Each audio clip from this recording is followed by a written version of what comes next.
For years, the United States insisted it had time. Time for negotiations, time for sanctions, time for carefully worded warnings delivered behind podiums and press briefings. Iran, meanwhile, used the time differently. Today, officials whisper a phrase that suddenly sounds urgent, weeks away. Weeks away from what Washington once promised would never happen. This isn't a sudden crisis, it's a slow one, years in the making. When Iran signed the nuclear deal, the world believed the issue was contained. Cameras flashed, signatures dried, Washington declared victory, but deals don't enforce themselves. The agreement unraveled piece by piece, while Iran learned an important lesson. Pressure is survivable, isolation is manageable, time is valuable. Sanctions returned, Iran's economy suffered, and its nuclear program didn't stop, it adapted.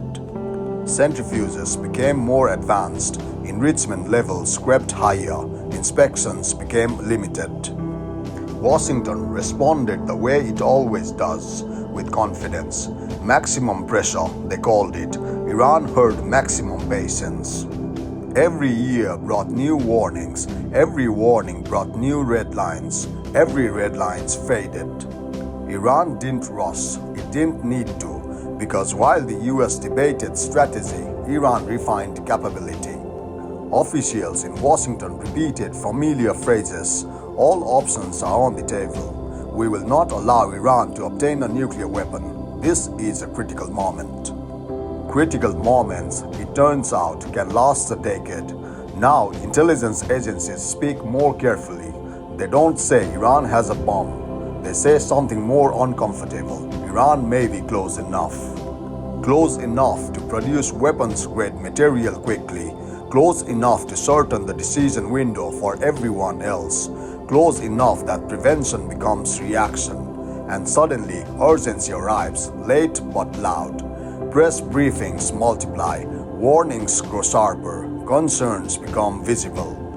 Iran listens and keeps enriching because Tehran understands something Washington struggles with. In geopolitics, consistency matters more than volume. The US threatened military action but rarely acted. It promised consequences but preferred caution. It assumed economic pain would override strategic ambition. Iran bet otherwise, and so far, Iran's bet has paid off. Today, American officials stress that Iran has not built a nuclear weapon. That's true, but the real fear isn't a bomb in hand, it's a decision away. Because once a country reaches the threshold, deterrence replaces prevention and leverage evaporates. Washington knows this, which is why the language has changed. Not confident, not declarative, careful. The world watches as US allies grow nervous. Israel signals impatience, Gulf states hedge quietly, and America stands at a familiar crossroads. Diplomacy looks fragile, military action looks dangerous, inaction looks irresponsible. Every option is bad, every delay makes them worse. Iran says its program is peaceful. Washington says it doesn't believe that. Both sides prepare for outcome they claim they don't want. And here's the irony.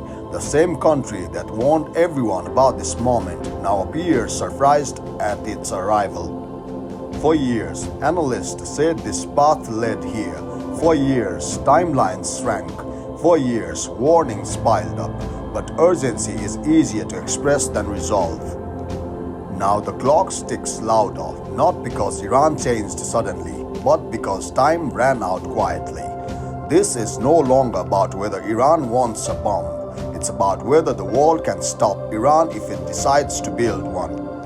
And that's a much harder question, because credibility has a shelf-life, and Washington spent much of it talking.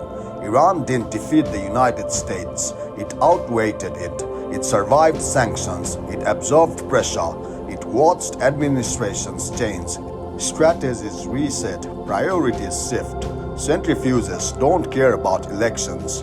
Now, the phrase "weeks away" hangs in the air, not as a certainty, but as an indictment. An indictment of delay, of hesitation, of believing that time would solve a problem built on physics. The world isn't panicking because Iran has a nuclear weapon. It's panicking because the window to stop it may finally be closing. And Washington is left doing what it does best in moments like this, issuing warnings, expressing concern, and explaining how it got here. Because when history looks back at this moment, it won't ask how loudly America warned. It will ask how long it waited, and whether weeks away was the sound of a ticking clock or the echo of years already lost.